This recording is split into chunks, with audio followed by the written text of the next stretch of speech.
When I was a boy, I met a statue that wasn't a statue at all. If you want the polite version, I'll say I saw something I can't explain. If you want the version that kept me up for decades, I'll tell you this. There's a presence in a Baltimore cemetery that watches the path between the living and the dead. And sometimes it steps across to remind you which side you're on.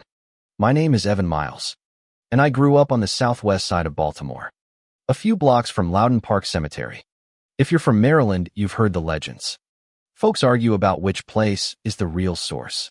Some say Druid Ridge with its famous mourning figure, the one our books call grief. Others swear the story started in our side of town, with a different angel high on a rise, book in her lap as if the dead had left her notes to read. Names change. Claims change. The one constant is the feeling you get, standing alone among the mausoleums when the wind snakes through the iron fence and your breath decides it would rather hide in your lungs than leave your body. My mother, Ruth, loved those stories the way some people love spicy food.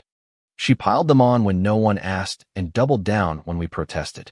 If you rolled your eyes, she'd sweeten the pot with another detail, another warning, another twist she swore came straight from a groundskeeper or a neighbor's uncle.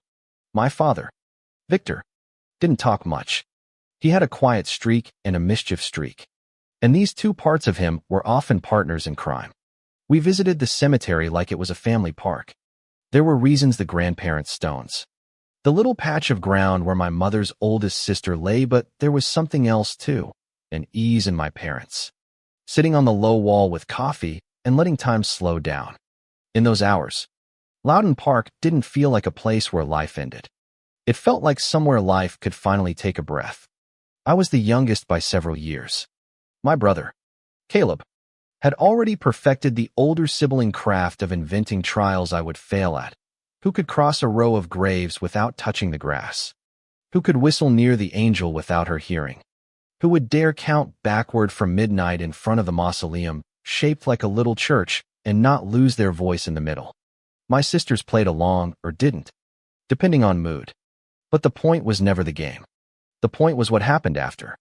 What happened after, more often than not, was that my parents would wait until I'd wandered a good ways off toward the angel reading, or down the slope into the wooded glen, or up the road where it curved and fell out of sight. Then they would leave. Not really.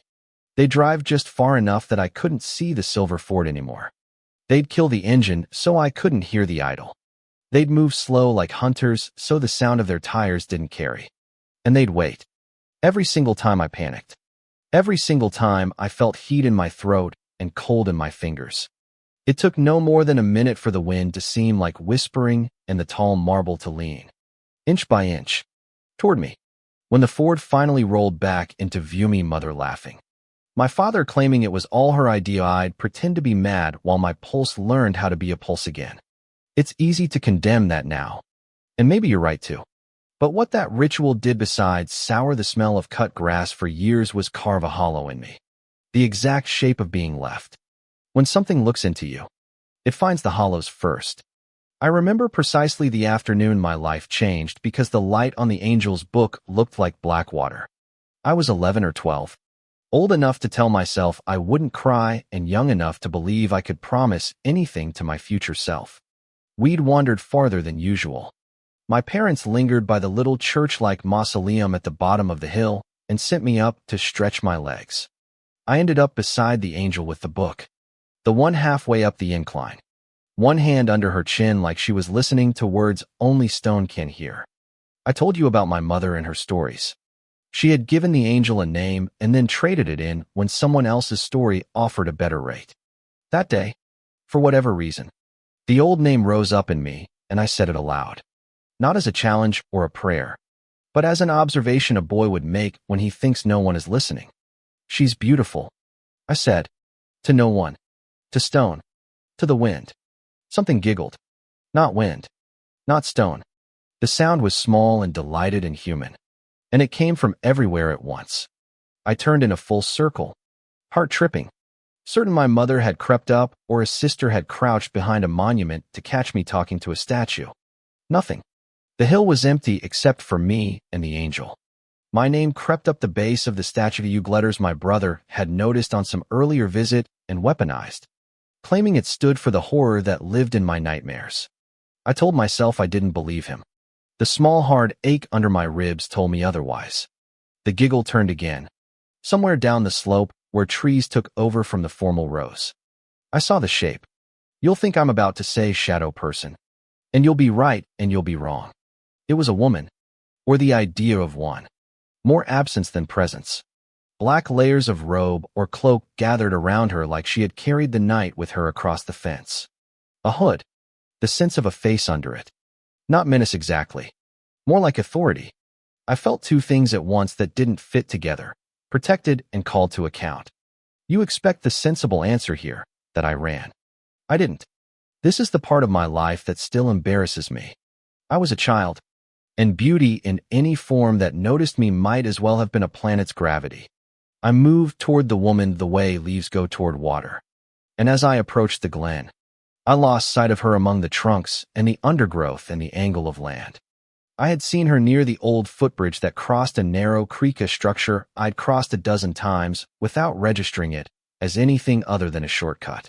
The creek had carved itself down, so from a distance the bridge looked like a low roof on stilted legs. "Hello?" I said. The sound slid under the bridge and came back to me with edges smoothed. The giggle returned. Not from the trees now, but from under the bridge itself. From the little cool darkness where the creek lapped and the cement was slimed with green-black. I got on my stomach and peered in. Nothing there but a shelf where a person could sit hidden from anyone on the path. I understood, suddenly and completely, that there was a kind of joke in Thesa turnabout. If my parents loved to vanish and leave me to panic, this space under the bridge invited a different ending. The stone woman by the book had teased me towards sanctuary. I climbed down the slope to the water and slid under the bridge and sat with my back to the cool concrete. The giggle didn't come again. The quiet did. It wasn't ordinary quiet. It had weight. Like a blanket in a cold room. Like someone putting a hand on your shoulder and standing with you without saying a word. I waited. Eventually, I heard my mother's voice across the glen. My name sharp in the air. And I crawled out and headed back up, making sure to take my time so the lesson would stick. She scolded me in the car for wandering off, as if that hadn't been the game for years. I asked, as neutrally as an 11-year-old could, if she enjoyed the game more now that she had to work for it. My father drove. His mouth fought a smile. For the first time, the joke didn't land for them. For the first time, I had not been the punchline. That evening in bed, I whispered thank you to the air and the wall and the darkness. I thought I was thanking the angle of a bridge and the luck of a hiding place. I wasn't. I was thanking an intelligence that had found the hollow in me and said, "This isn't a place to drown. It's a place to learn to breathe." Time moved. I learned to shave. I learned to keep secrets. I learned that the world is mostly people pretending to know what they're doing until they do. I also learned, on a Halloween night 2 years later, that courage and stupidity are cousins who share a coat. I was out on my own, pillowcase in hand, thrilled by the autonomy of a night no adult was tracking. I fell in with Caleb and his girlfriend Marina, plus 2 of his friends Ty and Brent, boys whose favorite jokes wore someone else's fear like a jacket. One of them suggested a shortcut through Loudon Park to get home. It wasn't my idea, but I wanted it to be. The cemetery felt like a place where the rules recognized me. Caleb and I caught each other's eyes when the suggestion landed.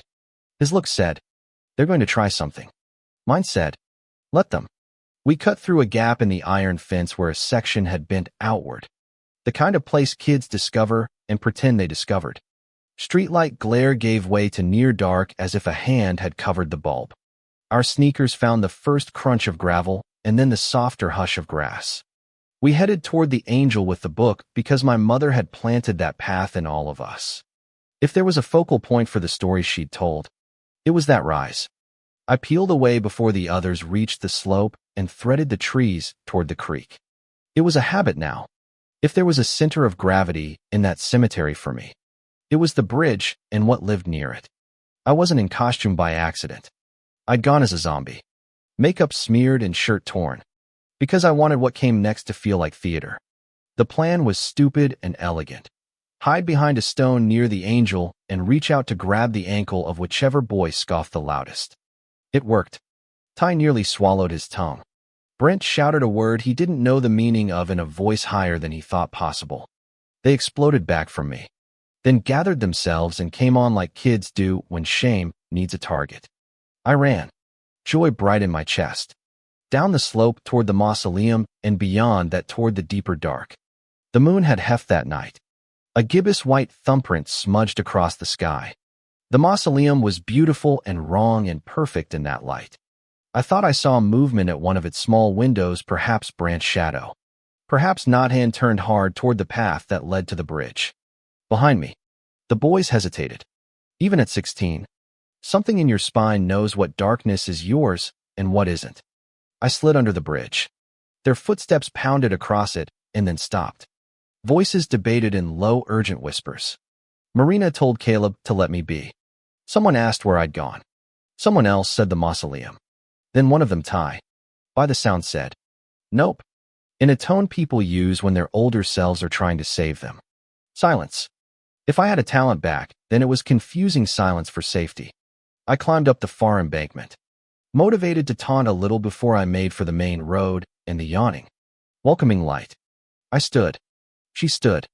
The night had collected again in the shape of a woman, robe heavy to the ground, hood low. The moon and a far-off street lamp made a halo that wasn't a halo. I froze mid-breath, as if bone were a liquid and sight had turned it to glass.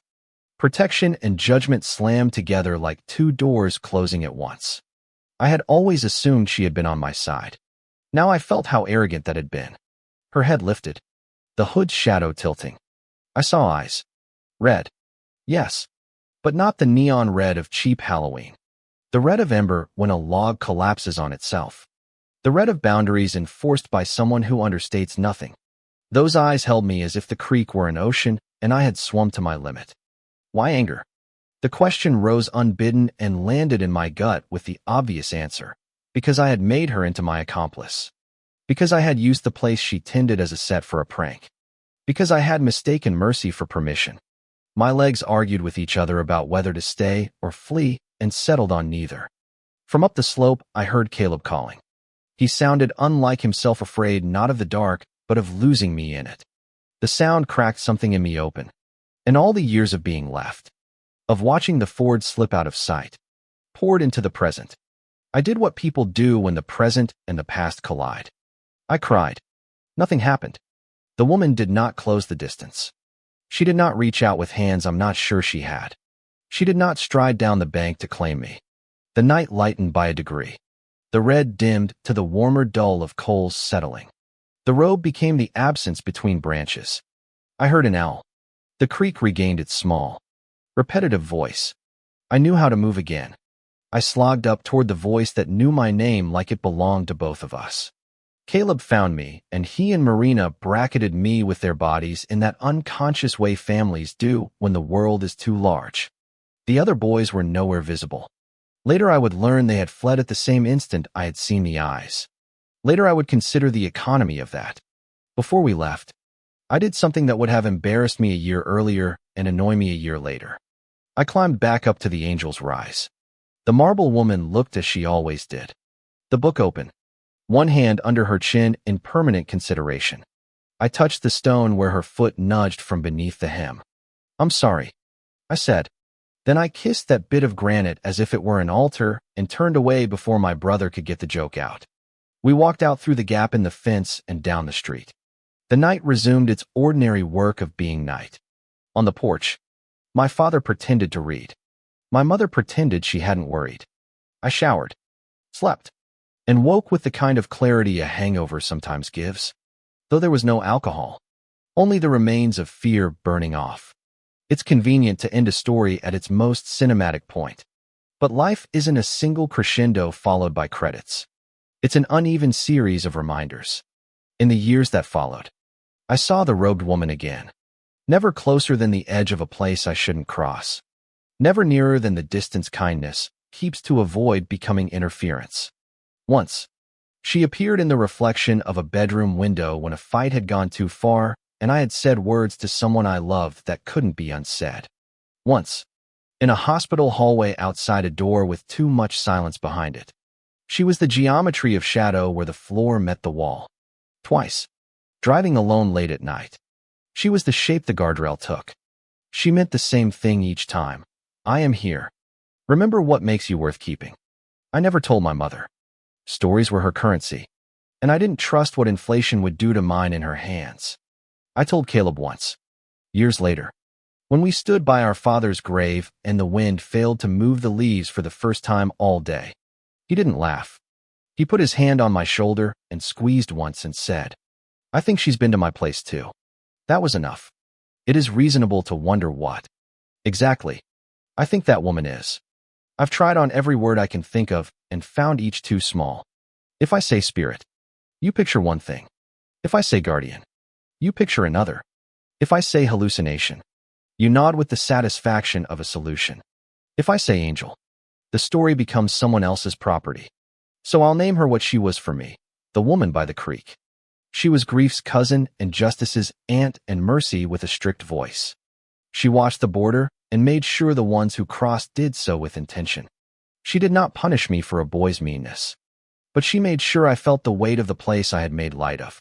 If you go looking for her, I don't know if she'll come. I suspect she's like weather. She arrives because conditions deserve her.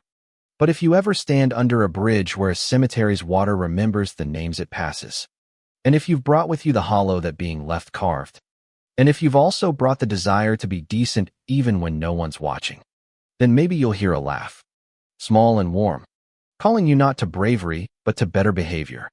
I live a few miles away now, on a street that welcomes the morning with buses and dogs and the smell of toast.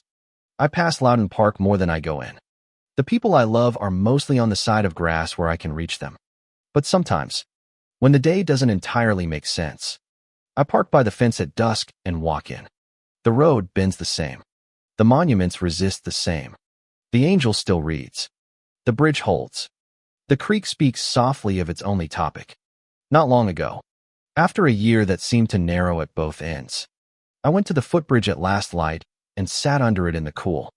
I thought about the kid I'd been. About the prank.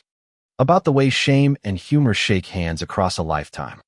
I thought about my parents and how easy it is to judge and how hard it is to love a child, well, if no one ever loved you that way first. I thought about how much noise in this world asks to be called truth, and how many truths sit down quietly and wait for you to notice them. I didn't hear the giggle. I didn't see the robe. I sat for a time that felt like exactly long enough. Then stood and brushed off my jeans and climbed the bank. I turned once to the line of the trees and the way they made a door and saw nothing. I didn't feel disappointed. On the walk back to the fence, I passed the angel on her rise. The book on her lap wasn't open to a page. It wasn't open at all. It was stone. The idea of a book. That's what all this is. In the end, our ideas of things. My mother engineered fear and called it fun. My father engineered silence and called it strength. I engineered a prank and called it winning. The woman by the creek engineered a pause and called it mercy without using the word. If you want a moral, I can give you one that fits on a card. The dead aren't props. The places we keep them aren't stages.